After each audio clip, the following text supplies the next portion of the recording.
folks, welcome back. I'm DaShannon Lovin, your friendly librarian, and I'm back with some book love. Let's chat. So I wanted to give you a little bit of heads up before I clean the table off. As always, we've got some books that I want to talk to you about that I've recently read. We've got some books, I don't know, what are these on here for? Oh, some mentions. I think we've got some things to catch up on, revisit, that sort of thing.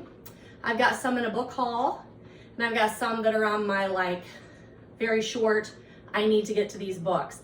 I see some in here that I've borrowed, and I believe I've got my Agatha Christie stuff here too. So I'm just filming this about an hour before I start my first Agatha Christie book chat on Zoom, so I'm pretty excited about that. So I'll get back with you. Okay, well, I just finished my Agatha Christie first book Zoom for our Agatha Christie author study Facebook group. So if you are still interested in that, feel free. I will link the group below. Feel free to join up with us. Our next meeting is going to be January 28th. It's on a Friday evening. This is Friday evening when I'm filming this, and it lasted about an hour. I'm super pleased with it. I think we had 7 or 8 people, I think, all of which I actually knew in person, like in real life. But it doesn't have to be that way. I think about 25 people have maybe joined the group so far. Some of them might just be, looking for the conversation, which is perfectly fine. I am going to light this nice candle my sister gave me from Christmas. It is Patty Wax Library, Mark Twain, Tobacco Flower, and Vanilla. So let's get this party started.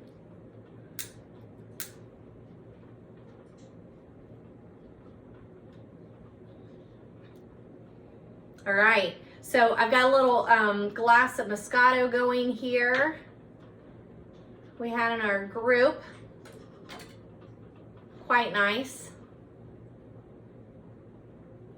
I always like to start off with our books that I've read since the last time I talked to you. Unfortunately, once again, it was way too long between videos. I know my videos run too long, so this one's probably going to be another long one. But I am really this year going to try and do a video a month.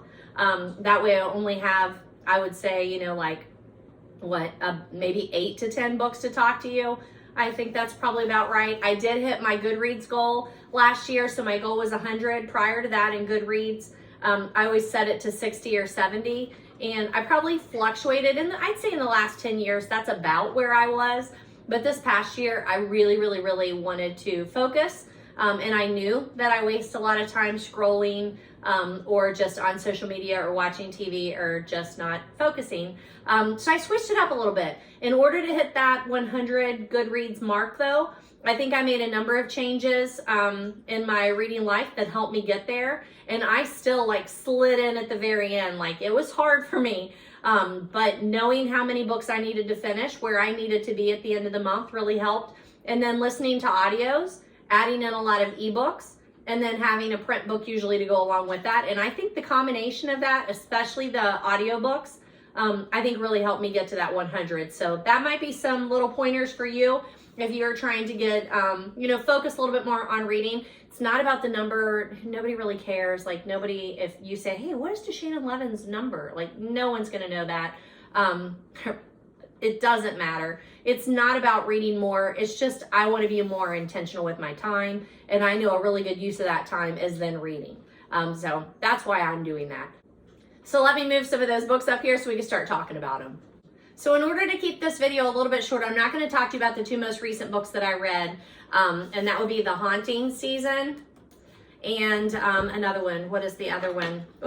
The Madness of Crowds by Louise Penny. I will do another video, I promise, at the end of January and talk to you more about those. But I will show you the cover of this one because it's The Haunting Season. It's by a variety of authors, and it's 8 ghostly tales for long winter nights.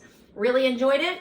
Seasonal reading, so I'm going to go ahead and throw that one out there. And then I will also tell you that the other one is The Madness of Crowds by Louise Penny. It's the series, the Armand Gamache series. And it also takes place in the time between Christmas and New Year's, so also very seasonal. So I'll throw those out there because I did just read them, but I'm not going to do the full review. I'll add those in my January wrap-up.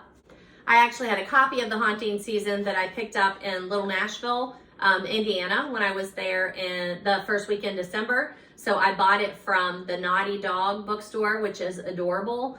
and got to talk to the owner. It's a mother-daughter owner, and really, really enjoyed that visit, and she handed me that one. And then the other book that I read, The Madness of Crowds, I listened to that on audio. I had gone on and requested it when I knew it was coming out. It was released in August of last year, and I have waited that long before it came in pretty much. So I'll talk to you about those at the end of January. Here's another gift from my sister over Christmas. It's a little notebook. It says Lit. Visit us at lovelitgifts.com, made in the USA. It's just a little notebook, and I have kept it here in my library so I can make some book-related notes, as I have been working quite a bit on rearranging my shelves. So if you watch my videos, you will notice that they are very nice and organized now.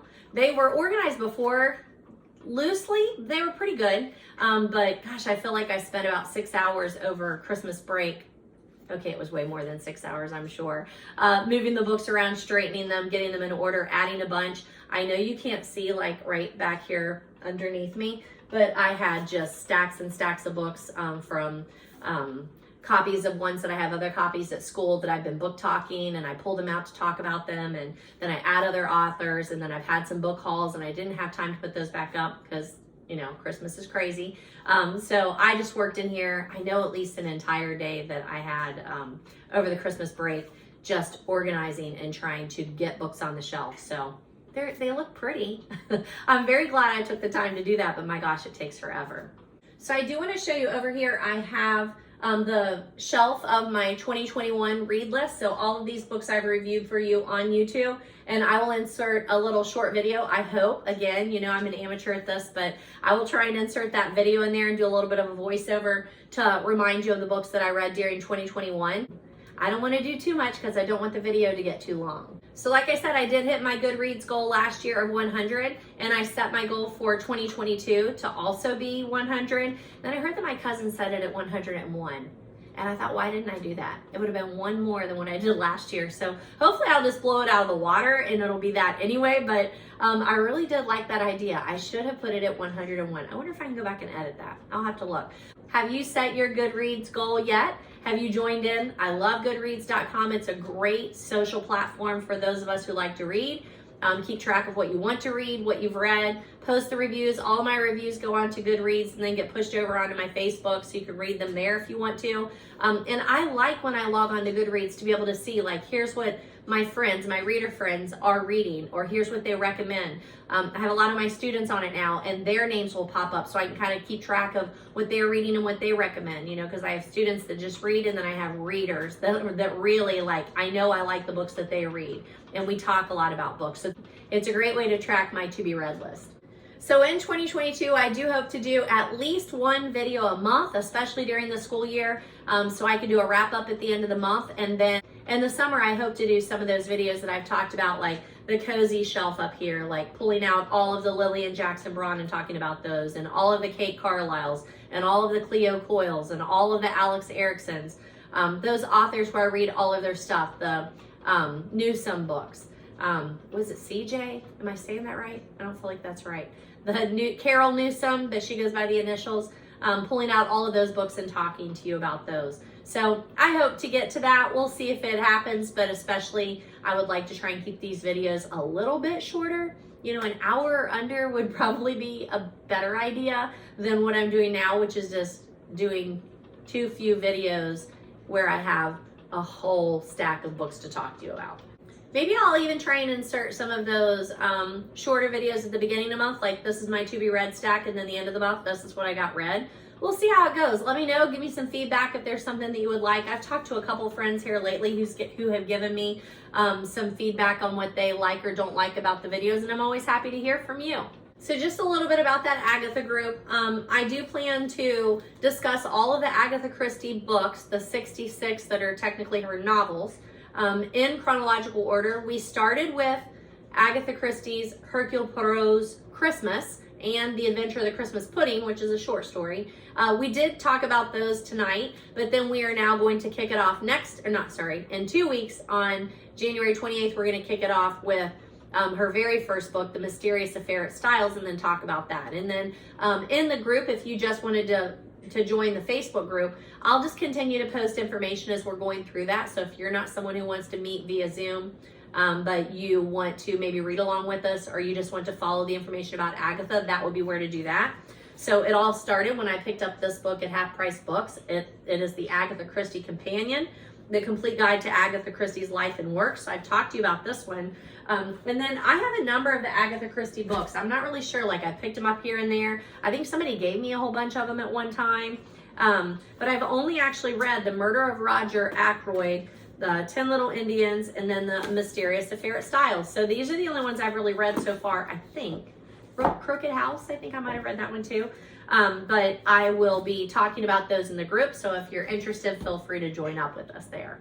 I enjoy watching the TV and movie adaptations to her books. I've watched more of those than I've actually read the books, but now I just want to like streamline all that together and choose her as my author to focus on during 2022.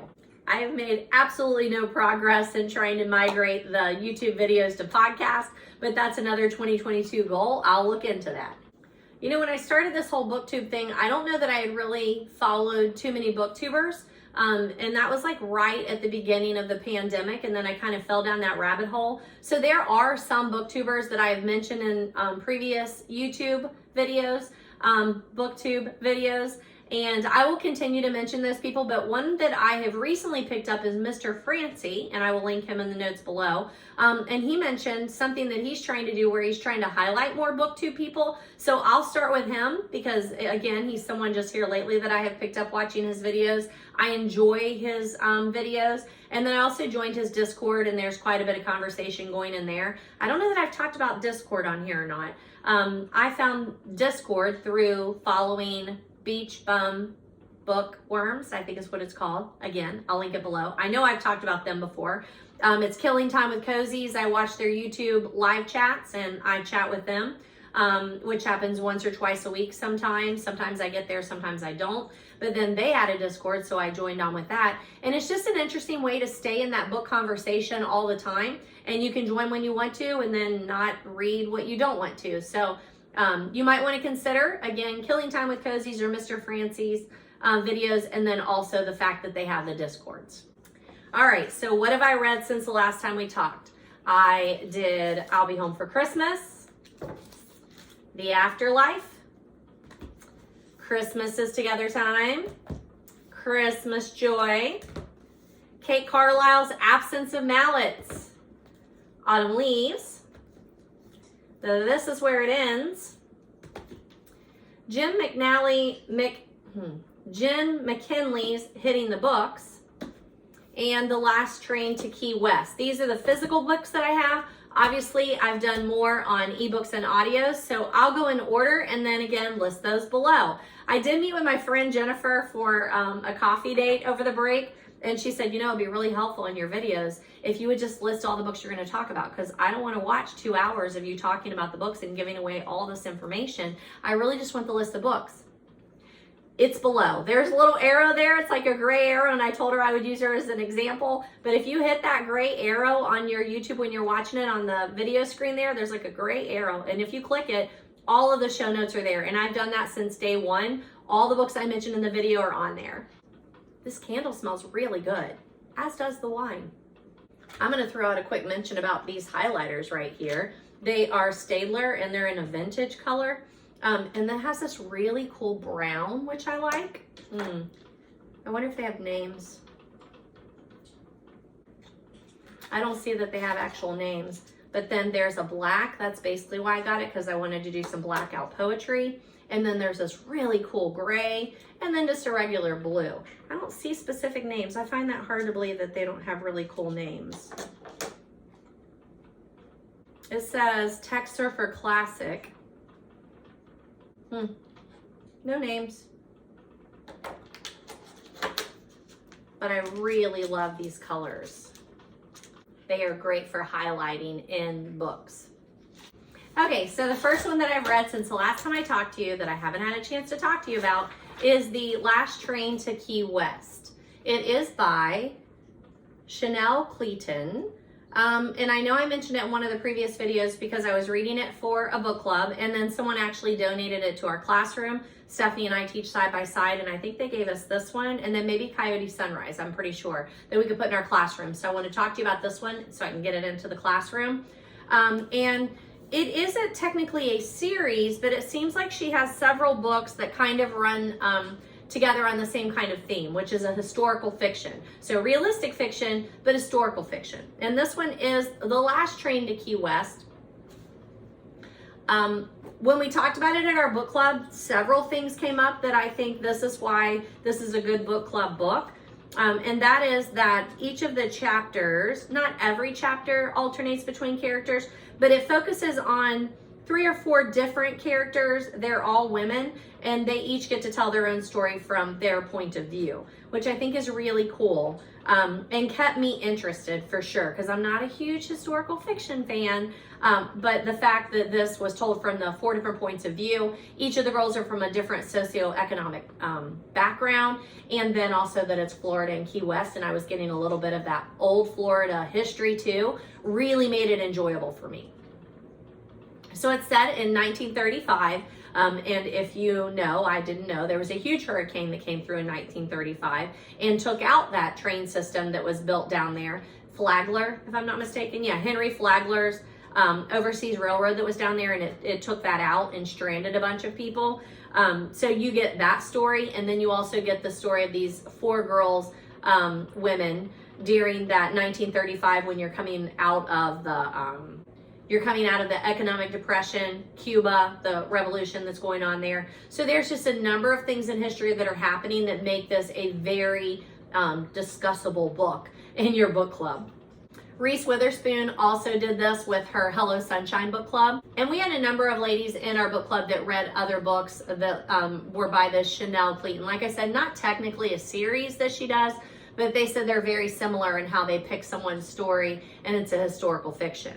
So having those several key events, the 1935, the economic depression, Cuba's revolution that happened in 1933, the hurricane that is actually before we named hurricanes, that hits the Florida Keys in 1935, like all of these things come together to just make several situations that these ladies are dealing with all the more just poignant in the time that it's happening.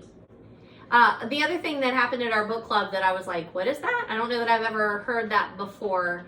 So I may be an English teacher. I might have a degree. I might be almost 50 years old, but I still am learning every day. And somebody said, I really like the Dickinson way of all of the characters coming together in the end and having some sort of a connection. You're right. I mean, I don't know why I never thought about that, but yes, that is a Charles Dickens, characteristic, that he has these different characters and somehow they do come together, or they have some relationship in the end, that he brings them back together. And I don't think I'd ever heard that term before or thought about that particular, author style. So I thought that was interesting, and I could name a number of books that use that employ that style. So in the story, you have a couple of girls who are going through an abusive relationship, an economic difficulty, a sort of an arranged marriage going on. Like each of these women that are going through this, they are very strong women. So they may be in circumstances where they are women in the 1930s, and the power has been not handed to them, but they have taken it. And each one of them finds her own way, because they are also hit by this hurricane. So it alters their life paths. In this particular novel, there is a reader's guide included, and I really like that when you look at this cover on the back, it says cover image of a model, Vogue 1952. So how cool is that? So I feel like as a reader, you have a pretty good chance of relating to one of these people. You have Elizabeth Preston, where she is trying to basically redeem her family who's lost their wealth during the economic depression. And then you have Myrta Perez, and she's coming over after the Cuban Revolution, and she's, you get the idea that it's kind of an arranged marriage. It's basically to help her, but also to help her family out of a difficult situation. And then there's Helen, and Helen is the one who actually lives in Key West. She's a waitress, she's pregnant, and she is definitely in an abusive relationship. So between the three women, I feel like you can, you know, either put yourself in their shoes, relate to them, or see how women in, you know, that 1935 era were just faced with really difficult decisions that were out of their hands, and then how they were still able to have control over their futures. So I do recommend it. I would read some of her other ones. I'm trying to think, I think I did just read this. I don't remember if I did it on audio. I didn't seem to make a note. There's a little bit of romance on several of their fronts, which makes it interesting too. And then let me find those titles.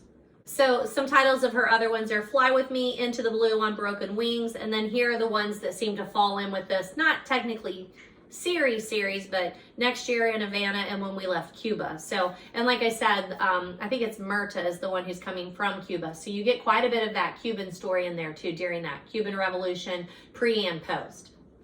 So highly recommend The Last Train to Key West by Chanel Cleeton. The next book that I read, I already had on my shelf, so I picked it up and wanted to read it. It is Jen McKinlay, Hitting the Books. It's in the Library Lovers Mystery series. It is number 9 in the series. Now, I have not read all the series from the beginning, but I did read number 6, which is A Likely Story, back in July of 2016, and I enjoyed it. I have a copy of it up there too. I didn't pull it, but I do have a copy of it up there too. And I don't know, I'm not sure if I've talked to you about that one or not. I feel like I did. But I do want to go back and read the beginning of this series, at least up until this one. I really like their punny titles. Books Can Be Deceiving, Do or Die. And I really like that there are these at the beginning of the chapters. It shows like a little library card. I like that little graphic. I think it's cute. Can you see it in there? I think that that is cute. Oh, look, my fingernails match the book. Totally coincidence.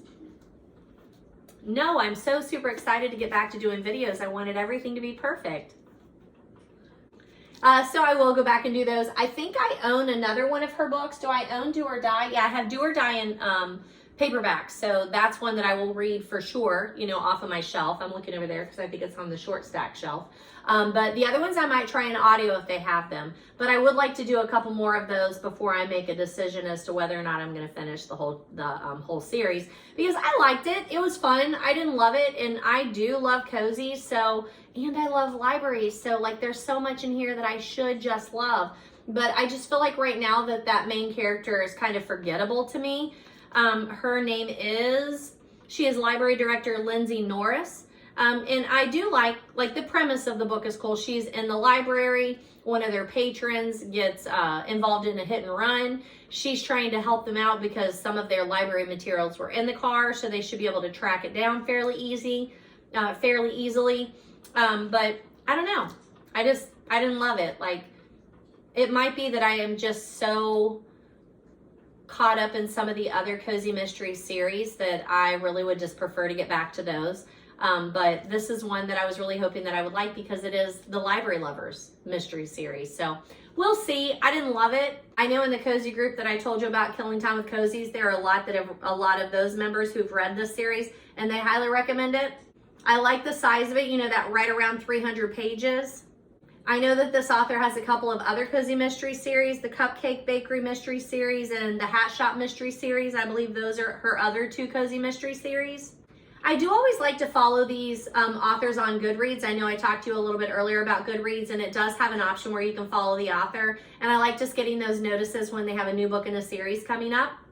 I just feel like at times it's a little bit slow, maybe even a little bit unbelievable. I know, a cozy mystery series, it's unbelievable.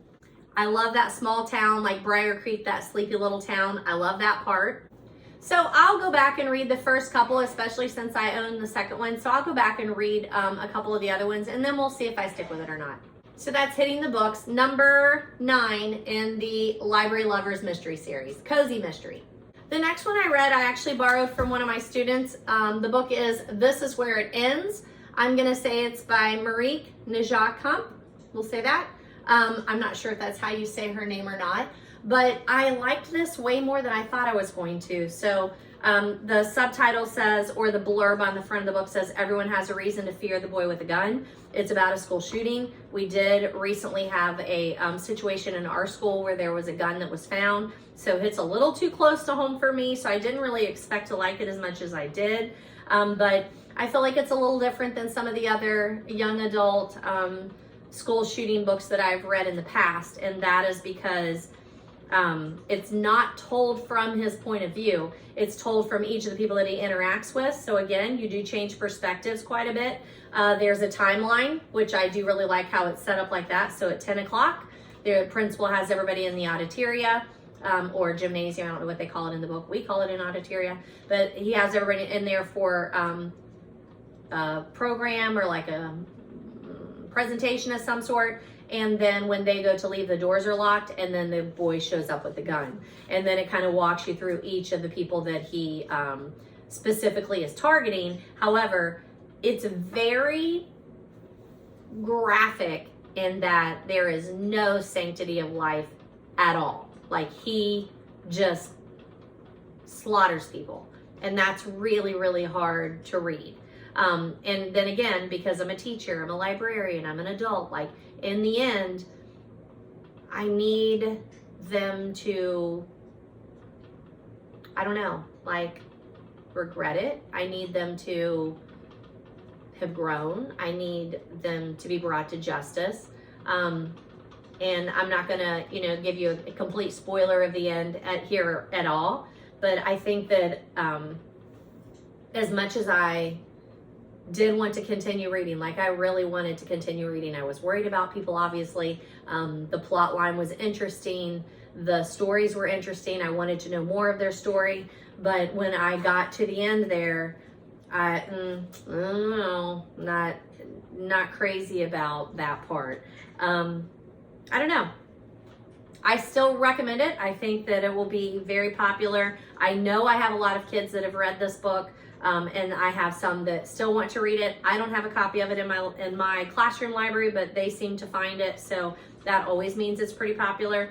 But I do like the format of, them following the timeline. Like, this happens at 10, at 10:06, at 10:10, at 10:12, at 10:20. Like, it follows that timeline, and I do like that.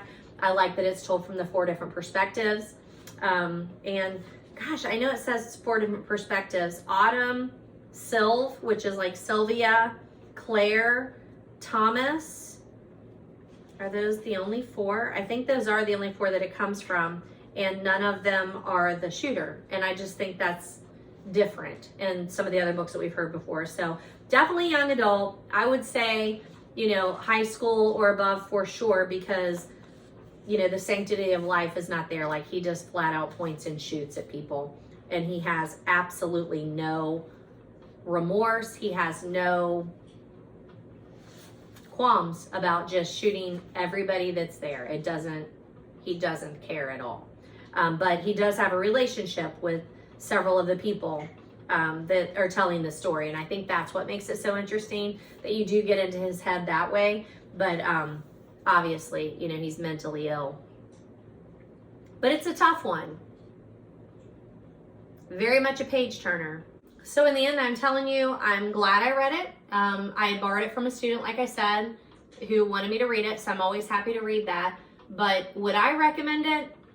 I would say probably not a full recommendation for me, because in the end, I wasn't happy with how it ended. I don't need it to be a happy ending, but I was unfulfilled, I think. And I need to have gained something from it. So I did gain that perspective, like, his relationship between the people that are telling the story, like, that was a little different, a little unique. But is it enough that I want to put myself through that whole thing for that? Probably not. So this is where it ends. There's my recommendation-ish for it. The next one was Hercule Poirot's Christmas by Agatha Christie. And I know I'm butchering that. I'm trying really hard. Like, I'm going to be discussing her for over a year in groups and online chats there. So need to get better at it. But Hercule Poirot, that's how I'm going to say it. And try not to be too pretentious. So the 2 Agatha Christie books that I started with there in December then were Hercule Poirot's Christmas and The Adventure of the Christmas Pudding, a Hercule Poirot mystery, which is technically more of a short story, but I count those as books. And you'll see like some of these are smaller books, and I added some, like that was another, what's his name, Fleming, Jeffrey Fleming? I don't think that's right. I can't think, whatever his name is, the guy that did James Bond. Those were more considered like short stories, but you know what? I count them all. So we make our own rules here. There's no reading police that I know of. So Agatha Christie's Hercule Poirot's Christmas, I really, really enjoyed. Both of these I did in audio. I do not have copies of them, and I didn't get to pick them up anywhere.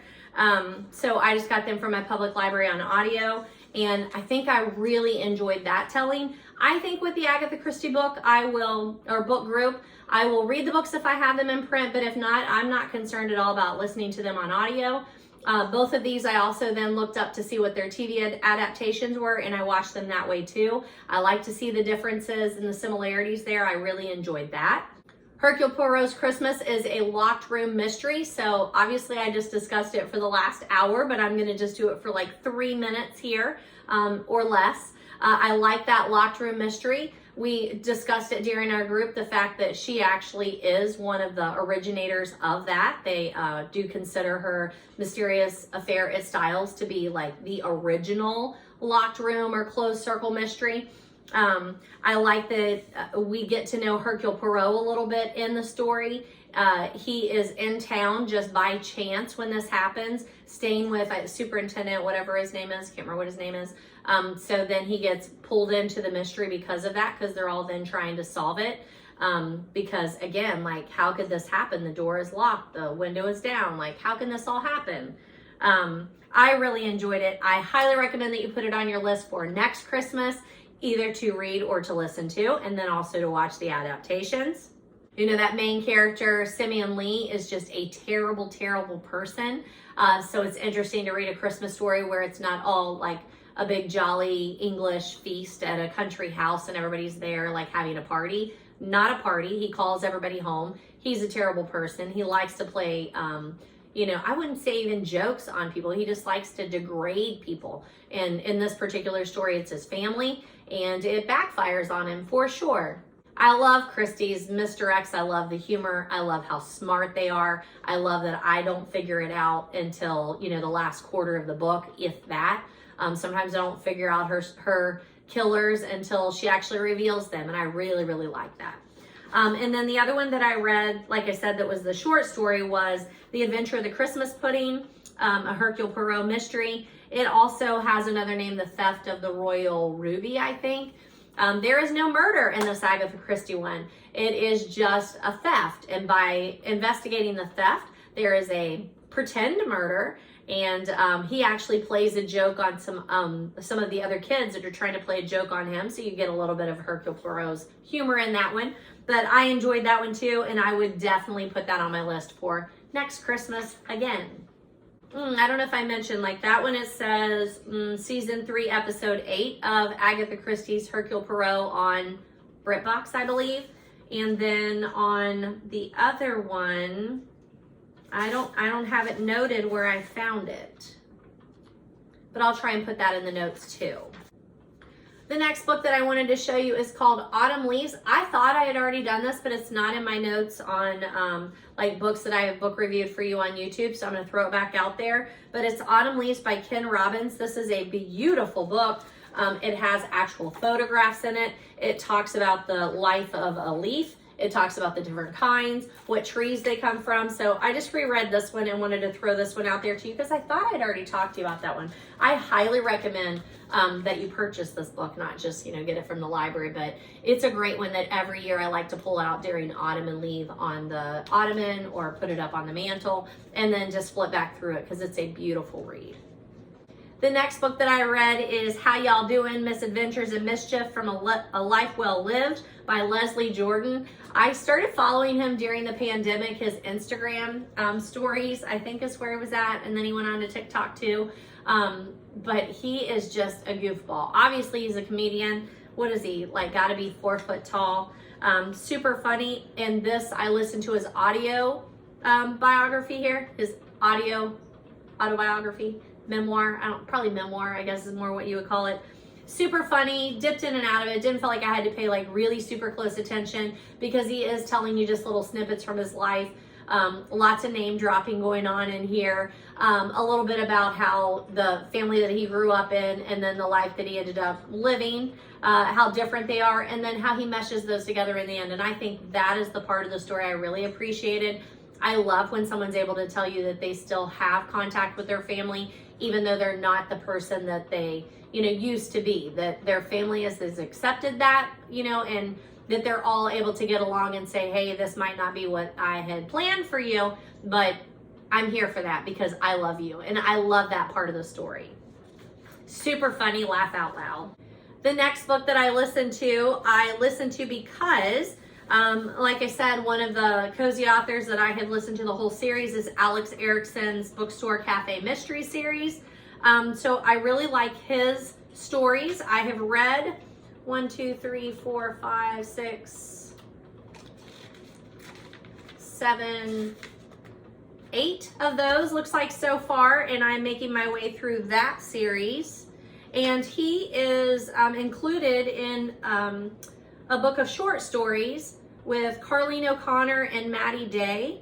And the one that he did, I've been reading that Bookstore Cafe series since 2016. I'm caught up through the most current, which is number 9, Death by Hot Apple Cider, actually. So I just needed to pick up this novella because I had never read it.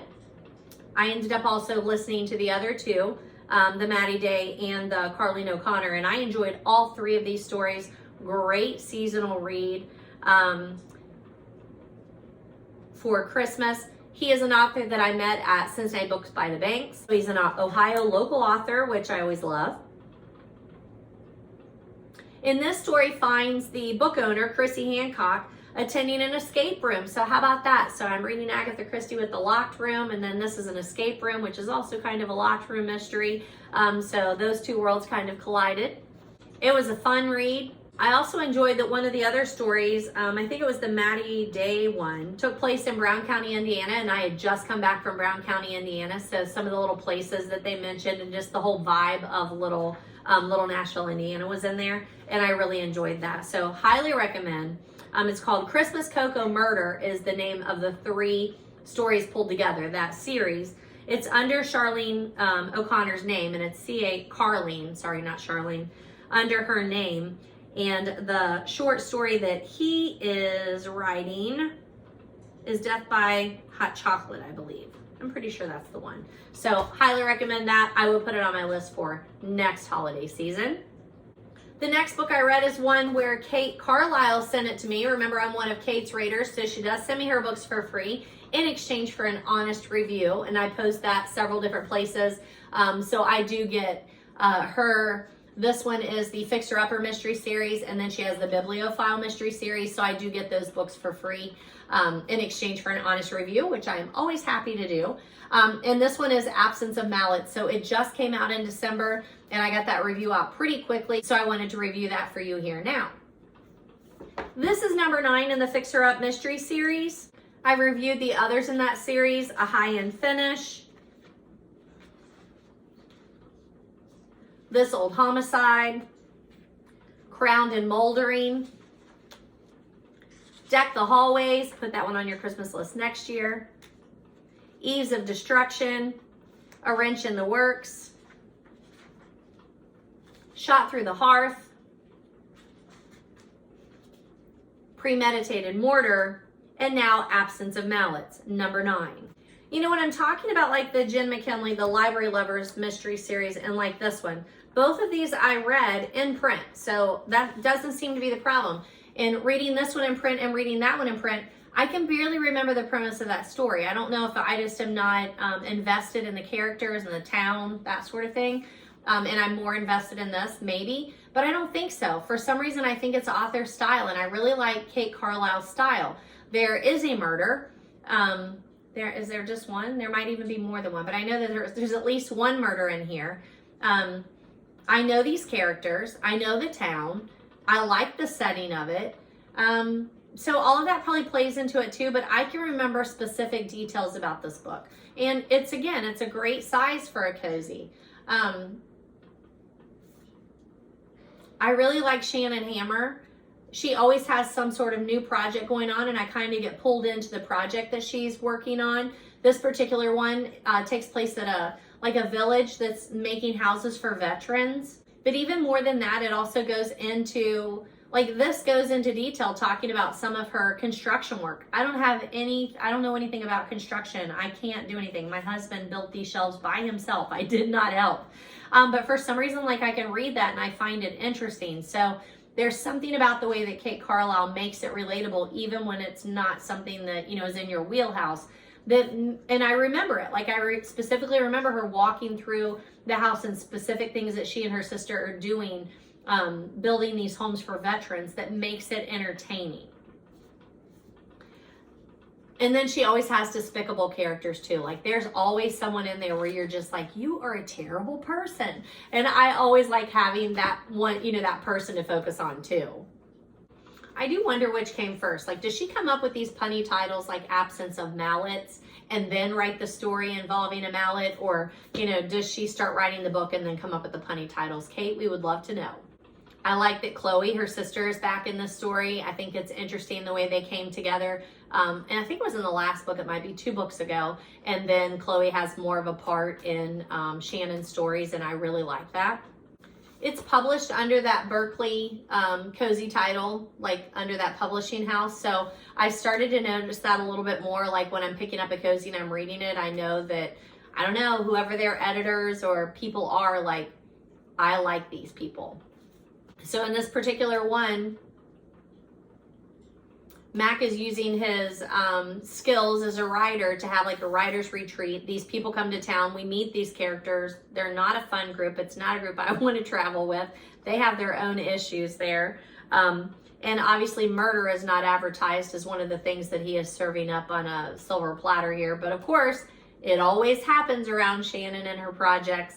But this time Mac and his actual business of that writer's retreat is pulled into it too. So as always, I just love the way that Kate Carlisle spins a mystery. So highly recommend Absence of Mallets by Kate Carlisle. And again, great size there. So the next one I read, I had recognized the name Joanne Fluke, and I listened to this one on audio. It is Christmas Caramel Murder. It's Hannah Swenson's number 20, which I don't listen to the whole Hannah Swenson series. I like to watch them on Hallmark Movies and Mysteries, but I haven't really read a whole lot. But I had read these. No, I had read this one. I had read Candy Cane Murder, which is also another seasonal one.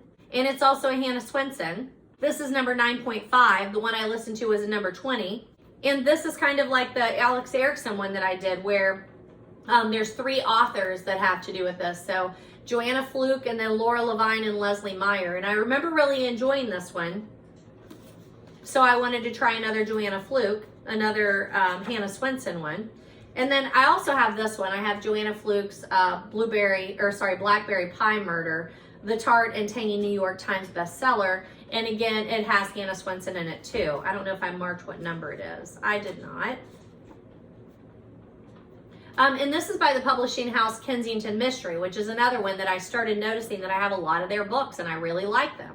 So that's on my this is on my to be read list. This one I've read in the past, and then the one that I listened to I don't have a copy of. I also read Red Velvet Cupcake Murder, and I enjoyed it too. But I would have to say this is another one where I enjoy it when I'm reading it, but they're very forgettable. I remember liking this one, but I like short stories too, especially short seasonal stories. And even the Christmas Caramel Murder, when I'm thinking about it, I'm like, I need to review. What was that one again? I literally just listened to it in December, so I don't really want my books to be quite that forgettable, even if they're enjoyable. However, it's a cozy, and I listened to it on audio, so I'm sure I was busy cleaning or getting ready for company or wrapping gifts or whatever. I was not giving it my full attention, so disclaimer. So I do recommend it as an audio if you're just looking for something light that you don't totally have to pay attention to, but I would add it to my next year's seasonal read. The next one I received somewhere for free, and I read it on my Kindle. It's If the Fates Allow by Rainbow Rowell. I love Rainbow Rowell, but I only gave it a 3 out of 5 stars. and I love Rainbow Rowell, but it was, I don't know, it had quarantine in there, it had COVID in there. This was my first foray into a piece of literature that mentions it or has it at the center of the story, and it is very much at the center of the story because the main character is going to spend Christmas, I believe it is, with her grandfather, and they've been separated and quarantined, and she's very, very worried about infecting him. So she's not a particularly social person to start with. She's actually antisocial. So when she goes, she's been quarantined and she feels like she's not exposing him to it. She runs into the boy next door, like literally. And then they also talk like on the back porches. They have a relationship-ish. I don't know. Like, I guess I think I wasn't ready. I wasn't ready to hear about the pandemic in my leisurely fiction reading. Now, I say that, and then the one I'm not going to talk to you about today is Louise Penny's The Madness of Crowds, which is also at the heart of a pandemic. It's the one we're going through, you can tell. Lots of talk about it and situations and themes that surround it. But I don't know if it's because it was a serious mystery and this is like a lighter, humorous story that I don't know what it was. I don't know, but I wasn't crazy about it. The Fates Allow. It is just a short story on my Kindle. Maybe I was more invested in The Madness of Crowds because it was like 15 hours of audio, but I was ready to hear what Madness of Crowds had to say. And if the Fates Allow, I don't know, didn't love it.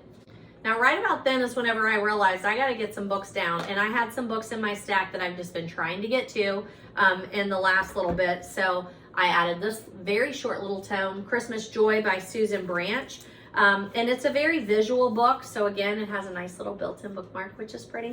But it has some recipes. It has some decorating things. I like that it has a lot of quotes that are illustrated. So no, again, if you're on the reading police committee, then come and get me because this isn't a good idea. Like, it's probably not going to meet everyone's standards. But it's my Goodreads goal. It's my DaShannon's list of reading dates. So I'll put whatever I want to on there. But I really enjoyed it. I still think that this is one of those books that I pull out every year. I put in the stack to flip through when I've got a few minutes, and it's just pretty eye candy. So that is Susan Branch's Christmas Joy. Added that. Then I also added this. Now, I'm pretty sure I have talked to you about another Charles Schulz Christmas holiday-ish book. This one is Christmas is Together Time by Charles M. Schulz. I think that's how you say his name. The other one is like Friendship is Happiness or Happiness is Friendship or something like that. And it's a lovely little book. Like, I love the other one. This one was just okay.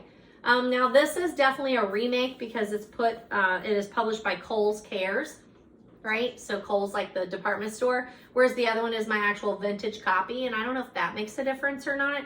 But this one's okay. Like, it was a cute little one to flip through and see those illustrations.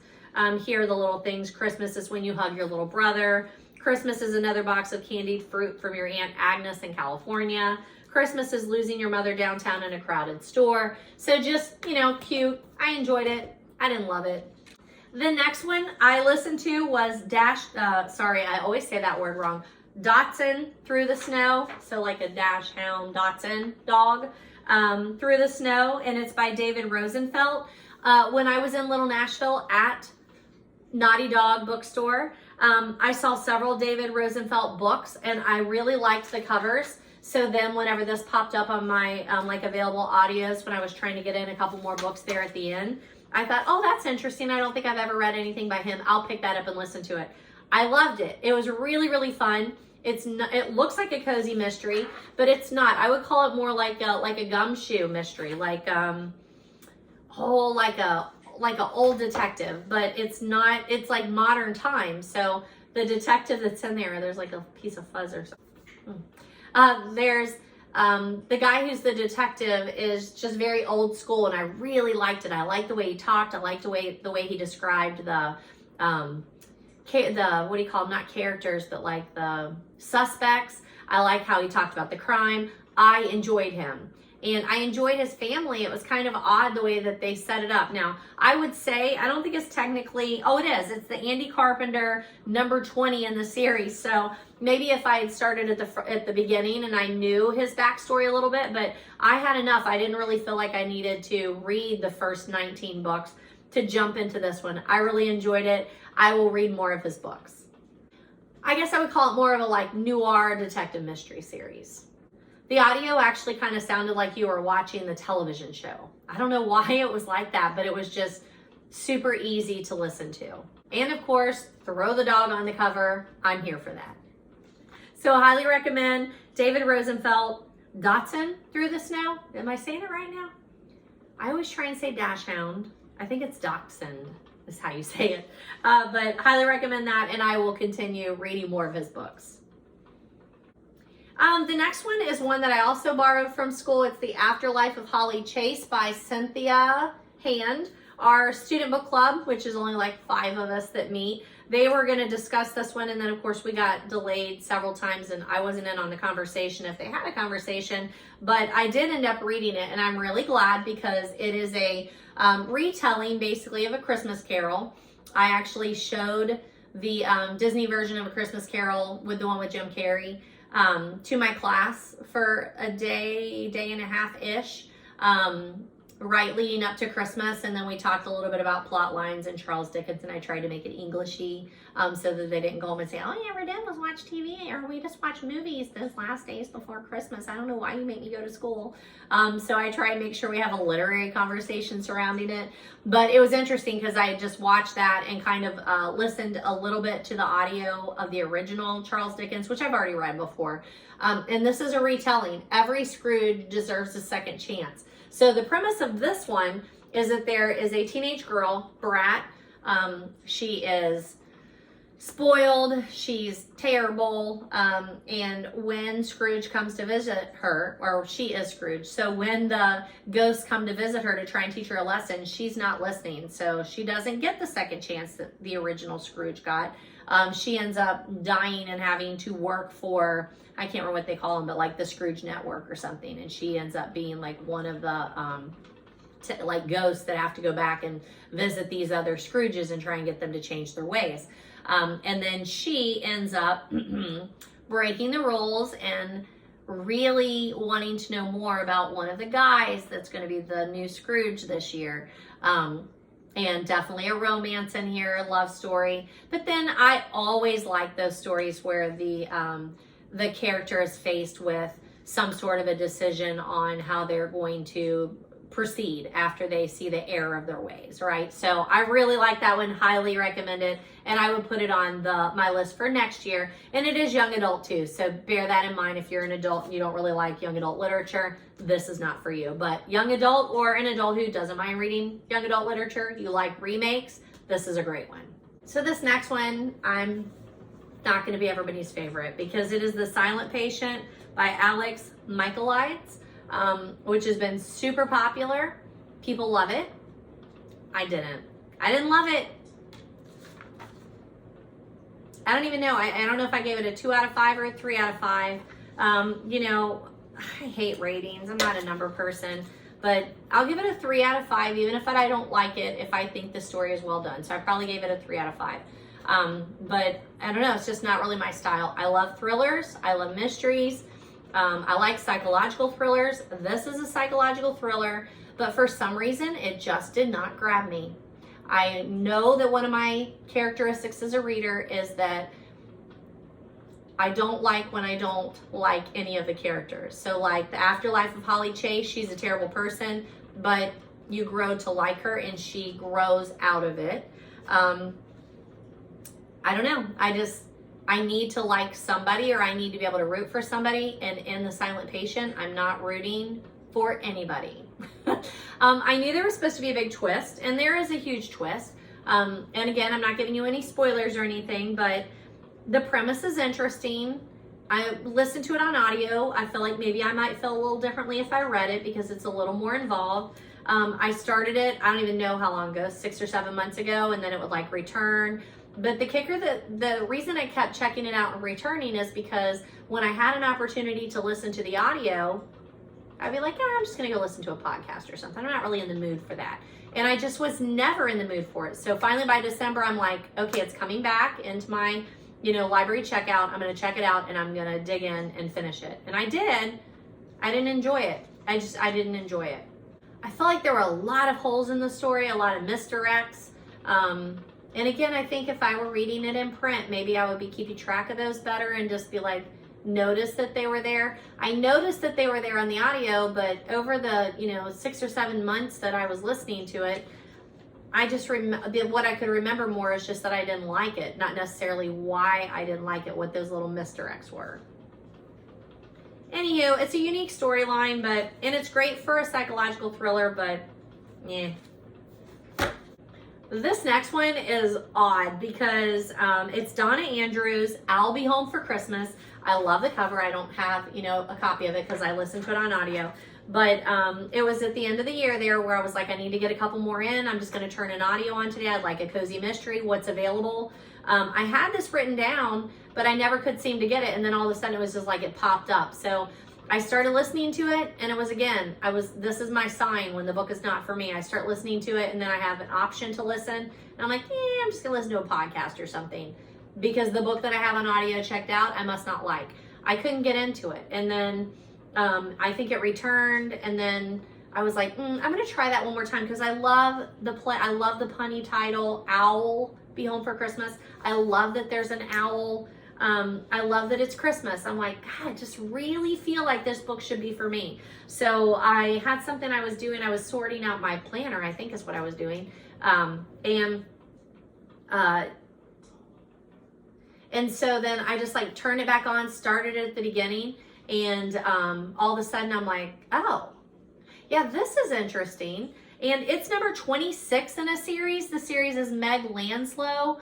Number 26, like how can I step into number 26? Really liked it, really enjoyed it. What I really liked was her language. So for a cozy, her vocabulary is a little more up there. She's not scared off by like the fact that there's I'm not even going to be able to say it, ornithological committee or convention. And she wasn't scared to throw some of those terms in there.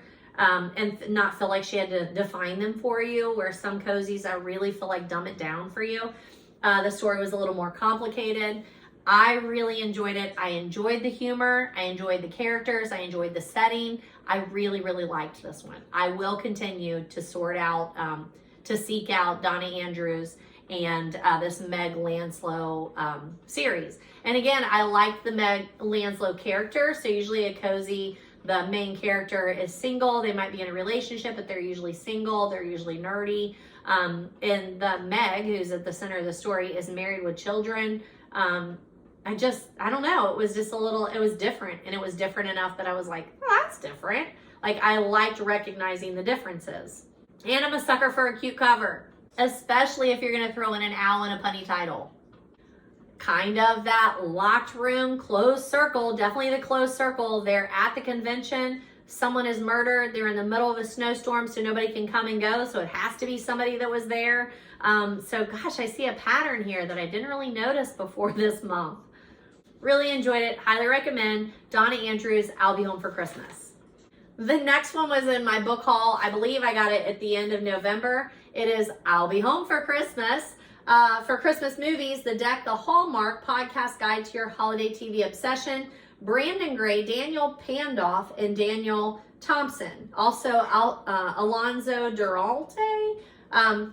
Really, really loved this. Totally glad I made the purchase. You can see I have added post-it notes for all of the movies that we watched or I had on in the background during this particular Christmas season. I love this book. I highly recommend. If you are a Hallmark Christmas movie watcher, purchase this book. So the guys from the Deck the Hallmark podcast, they're the ones that put this together. They walk you through each of the Christmas movies, the Hallmark Christmas movies. They give you their favorite thoughts on it or the things that they can't stand about it, kind of their review. There are some where it's just like you can tell it's a conversation between them. It has when it premiered, who it's starring, who it's written by. You've got a little picture of each of the movies. Now, obviously, all of the movies are not included in here. They had to narrow it down to, I don't even know how many, I don't remember. But I listened to them talk about this on the podcast, All Things Cozy, I believe is the podcast that I listened to them. And then I looked it up and then I was like, oh, there's a book? So I really enjoyed it, and I will be purchasing this as gifts for other people. I took it to my shoebox crafting class and said, hey, I know you guys really like this. I know you guys like Hallmark Christmas movies. I think you would really like this. You know, I am a total nerd. I get it. I know. I mean, I held a book chat on a Friday night about Agatha Christie. I got it. But I really enjoyed this.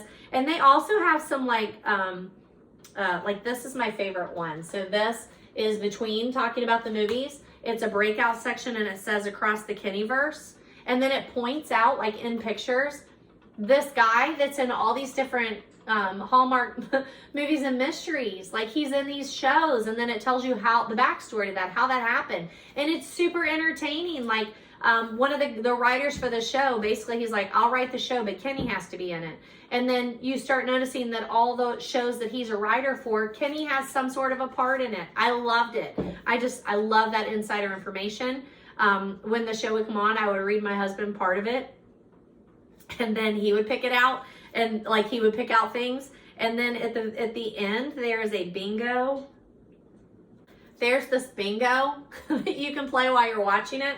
And it's like a drone shot of a car on a lonely, snowy highway. Ridiculously elaborate device that turns on the town Christmas tree. Kindly white-haired gentleman named Chris or Nick, who is probably Santa. They are all on here. And once I like read this out loud and said, okay, we're going to be on the lookout for these things. It's ridiculously fun. So highly recommend. I'll be home for Christmas movies, the Deck the Hallmarks podcast guide to your holiday obsession. I am sure this will not be the last time I talk about this book on this podcast. BookTube, whatever you want to call me. I've got to go get one. So I've talked to you about this book before. It is Fuzz by Mary Roach. I picked it up at the library. This is my library's copy. And it is nonfiction. I do a smattering of nonfiction. I do really like it. In 2020, I sat down at the end of the year and wrote out like each of my titles and put them like in different genres. And I've not done that for 2021 yet. I need to do that to kind of see that I'm getting a balance. And I would guess that a lot of my balance shifted this past year because I was trying to get that 100 and I was doing so many audios. And I tend to do lighter or cozy mysteries for audios, but we'll see. It'll be interesting. But I did finally get this back out of the library and finish it because I had listened to part of it on audio. No, I didn't. Sorry. The first time that I checked this out of the library, I did the first couple chapters, then it had to be returned. And then I picked it up again, did another chapter or so. So finally in December, I'm like, I'm picking it up and finishing it. I really, really like it. It's just, you have to be paying attention because it's nonfiction, and there's a lot of humor in it, but it's very serious subjects. So sometimes at the end of the day, that's not how I want to round out my night. So I highly recommend Mary Roach. Fuzz, the subtitle is When Nature Breaks the Law. It's such a unique read because it's coming from that science person's perspective. And in this particular one, it's science and nature, which is kind of cool. She has several other books that deal with scientific subjects, but you don't usually get that more personal experience that she has in this one. She just has such a gift for writing about science and making it super interesting to those of us that do not consider ourselves that interested in science. I also like that the chapters are super short and it just switches. So we talk about birds and we talk about elephants and we talk about monkeys. And everything switches so quickly. I think that's another one of the things where if you don't even want to read all of it, just pick it up and read about whichever animal interests you. And the whole crux of the story is when the law and animals collide. So obviously you can set any law you want to, but that doesn't mean that animals are going to follow the rules, right? So the bears, like in Smoky Mountains, they know they're not allowed in the towns. They know they're not allowed to interact with people, but do they? I mean, like, they just do whatever nature does. But unfortunately, then the law steps in and like enforces the law. But she's got all kinds of weird and bizarre facts in there that just make it super interesting and thought-provoking. We have to coexist with nature somehow. So we just find out that civilization is not quite civilized when it comes to like mixing humans with animals. We can't control nature. So I highly recommend Mary Roach's Fuzz. So on Christmas night, my husband left for a fishing trip in Florida for an entire week. And then my son and his girlfriend left the next day. And that left me at home alone for an entire week. And that is not normally how our worlds work. So in the middle of winter especially, I didn't leave. You know, this whole pandemic thing, I'm all in for the social distancing. I think it's important that we're not out there spreading things around. My husband currently has COVID. Our school closed today because we have so many staff out. We can't get subs. I'm tired of it. So I would really like for the whole thing to die off so we could get back to just being out and about. So anywho, that did afford me the time to get my 100 books done. I listened to several audiobooks while I was like cleaning my shelves. I listened to a whole book or two. On YouTube, there were several audiobooks of this is what I was talking about earlier that I couldn't think of his name. Why don't I see them in here? Do I not have the reviews yet? I don't know. I don't see the reviews, but the Fleming books, the James Bond ones, I listened to those on a YouTube channel like for audiobooks and really enjoyed those. But I'll start with this one. This would be, I did Agatha Raisin and the Wellspring of Death. It's Agatha Raisin number 7. So that is a series that I think I picked up this past year. I think that's the first time that I read those. I'm pretty sure. And I really liked them. It's MC Benton. So I had listened, oh, I know what it was. So yeah, I've been watching the Agatha Raisin series on Acorn, and then I realized it came from a book. So when I looked that up, then I'm like, oh my gosh, there's like 20 of these. And some of them are the same, like the book and the TV show line up, right? So I really enjoyed Agatha Raisin on there. I thought, you know what, I'll listen to that. It's a cozy series. People are talking about it. I'm going to try it. I loved it. Now, the Agatha Raisin on the screen and the Agatha Raisin in the book series are different, and people seem to be a little salty about that, but I enjoyed it. So after I realized that she wasn't going to be the same Agatha that you get on the screen, I'm okay with that. I like both of them in their own right. So the one that I listened to was Agatha Raisin and the Wellspring of Death. I'm pretty sure it was the same narrator, which again, that's so much of whether or not I'm going to like the series when I'm listening to it. But she just has really cool adventures. I like her. She is not your usual cozy character. She's a little more edgy. She's a little more powerful. She's a little more tell you what you think. She is nosy. They play up more on that in the TV series than they do in the books, I feel like. She's also a little more sexualized in the books. Well, actually in the movies too. I mean, in the TV adaptations, they're not movies. They're, you know, episodes. It's a series or whatever. I guess in there, she's pretty sexualized too. Like her outfits are sexy. She's a single woman. She still has relationships with people. You know, in the cozy world, normally that takes place very much off page. And I would say like her actual adventures take place off page, but there are still several comments that allude to the fact that she is in physical relationships with people, right? So I don't know. I just thought that was interesting that I picked up on that in this particular one. I think this is maybe the 3rd or the 4th Agatha Raisin that I've listened to. Did I read? I feel like I read one too. I don't know if I read it on an ebook or I'm not sure. And I know I also have picked up a couple of Agatha Raisin books, so I'll read them when I come to those too.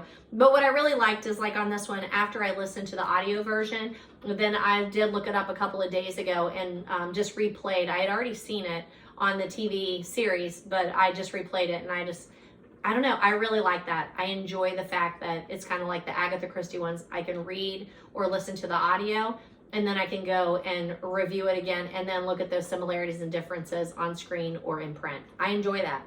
So this is the 7th book in the series, but it's the 3rd episode in season 1 on Acorn. I need to read The Vicious Vet next. So I highly recommend listening to the Agatha Raisin series, reading the books, and watching the TV adaptations on Acorn. So the two James Bond ones that I listened to on audio through the YouTube channel, the two books were The Living Daylights and then Octopussy. So both of those I'm pretty sure are also James Bond films. I know Octopussy is, but I don't know about Living Daylights. I feel like I had seen that one too. So they're very short. I don't think they call them short stories, but they were very short, like maybe 4 or 5 hours, like not that much, maybe even not even that. I feel like it was even shorter than that. I feel like one of them was only like 2 hours, if that. I don't know. Very easy to listen to while I was trying to do other things. I was sorting a lot of photos over the holidays. And for some reason, I know that I reviewed those, but I don't see the printouts. So you don't know what happened there. I'll have to find them. Yeah, I don't know where they're at. But I enjoyed both of those. I enjoyed the James Bond character. You know, M is in there. James Bond is on his way to an adventure. Talking his way through. I like the language, the very noir feeling of that. I really enjoyed both of those and highly recommend, and will continue to listen to others. I did see on that YouTube channel, the audio one. I'll have to link it below because I can't remember what it was. But there were other ones on there, and I will definitely listen to any of those. I really enjoyed them. So the next one, oh, again, I didn't love it. It's called Very Merry Wingman. It's a holiday collection by Daisy Prescott.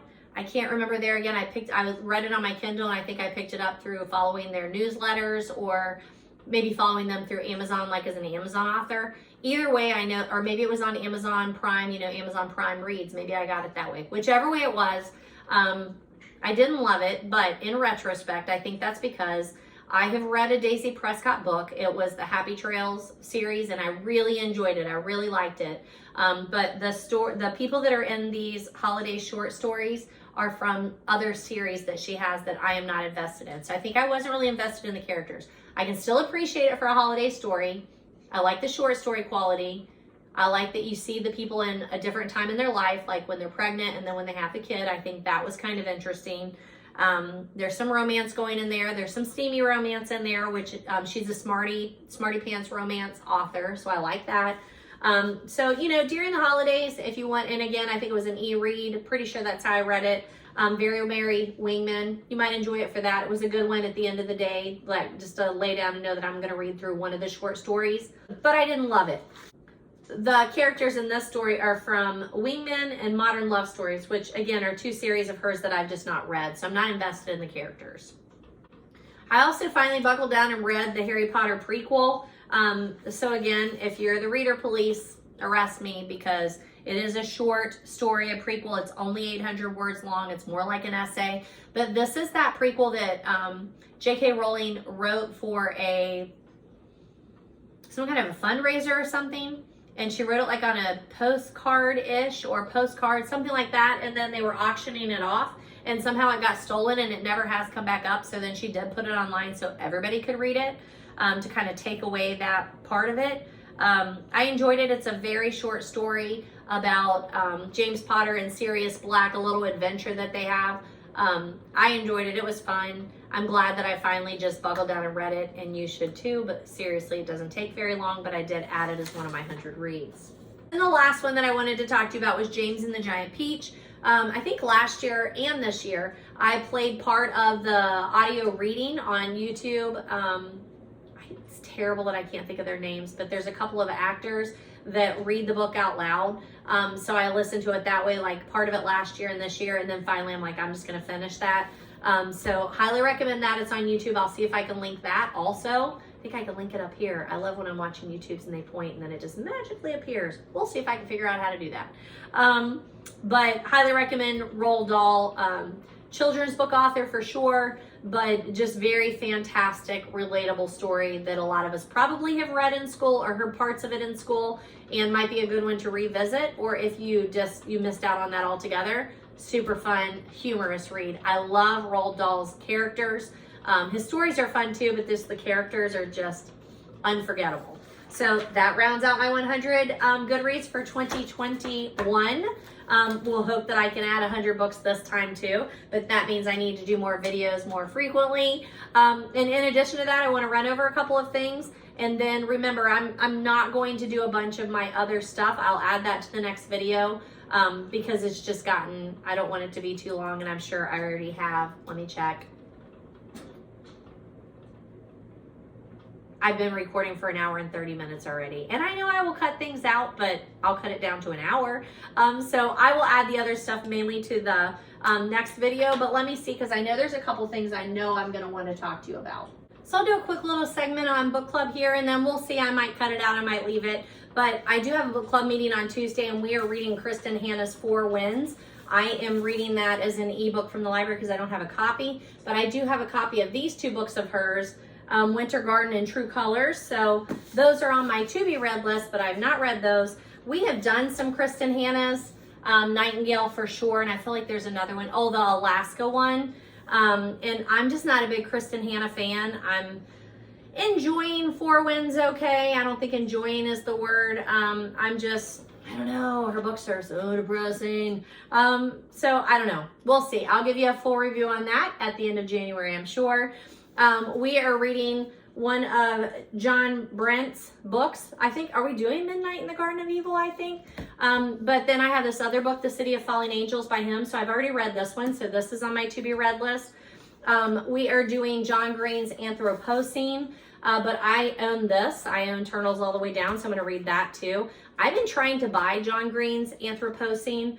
I've gone into 3 different bookstores and they don't have it, which I find very odd since he's so popular. I know it's a book of essays, but still. But I hope to pick it up. We have a new Barnes & Noble store that is opening. The Waterstone Plaza store at Phil Zertle shut down, and they opened a new one around the corner. So it opens on the 19th. I hope to go eat dinner over there and hopefully pick up the new John Green book. I also have an abundance of Catherine's that's on my to-be-read list because I haven't read that. We are doing The Vanishing Half, and I borrowed this from my friend Stephanie. I am really trying in 2022 to read all of the borrowed books and give them back. And then we also are reading a Marie Benedict, and I don't have the copy of the one we're doing. I think we're doing Personal Librarian, but I have a copy of the other Einstein. So again, I hope to read all of these in 2022. Oh, and I have been listening to Matthew McConaughey's Green Lights. So I also have his book. I knew that my friend Stephanie said you're going to want to purchase the book too because there are some things we can pull out and use in class. So I have the book, and I've also been listening to the audio of that one. I know I've also mentioned the other book club resources, the book club cookbook, the reading group handbook, and the book group book. I'm pretty sure I've mentioned all those before, but want to make sure that I get those out for you, that those of you who have book clubs, just as some resources. And I plan to talk on those too. Maybe I'll try and do another video that I can pull out during a month for that one. And then I also have my book club journal that my friend Stephanie got me, and that just makes it really easy to jot down notes and carry with me to book club, which will be on Tuesday. A couple of those revisits I have talked to you about. Stephen King's 11/22/63. I always forget the actual title of this, but this is a massive book. This took me forever to read. And I'm not a huge Stephen King fan, but I really did enjoy this one. It's a very different time travel, that alternate reality, alternate history, and alternate reality, I guess. But includes some time travel there. I don't think I'm giving anything away if you read what the story is about. But super complicated. Stephen King, absolute master. But I've talked to you about the book, but I did not show you the cover, so I wanted to do that. I talk about this book, I think, in the adult video number 2. So A2 would be the video that I talk about this one. You know, I talked to you about, I had started listening to the Addie LaRue book. What is it? Schwab, I think is her name. V.A. Schwab, V.C. Schwab. I'll put it in the notes. But God, I feel like everybody loved that book and I could not get into it. So I DNF'd that book, but it is mentioned in the notes. I had also talked about Lori Halls Anderson, and I said I knew I had the book Twisted and I couldn't find it. I have a copy here and a copy at school, but I've not read it. So that's on my to-be-read book list. And then this, I talked to you about Grady Hendrix. What was it? The Exorcism of my best friend's exorcism. So I talked and reviewed that book for you back in the fall. Loved it. Super quirky. And I said, I know I have another book by him. This is what I have. Paperbacks from Hell, The Twisted History of 70s and 80s Horror Fiction. Love the book.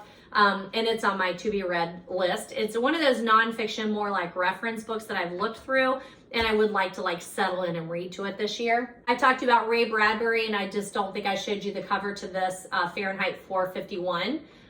So highly recommend. I've had a review out there for it, but I didn't show you the cover.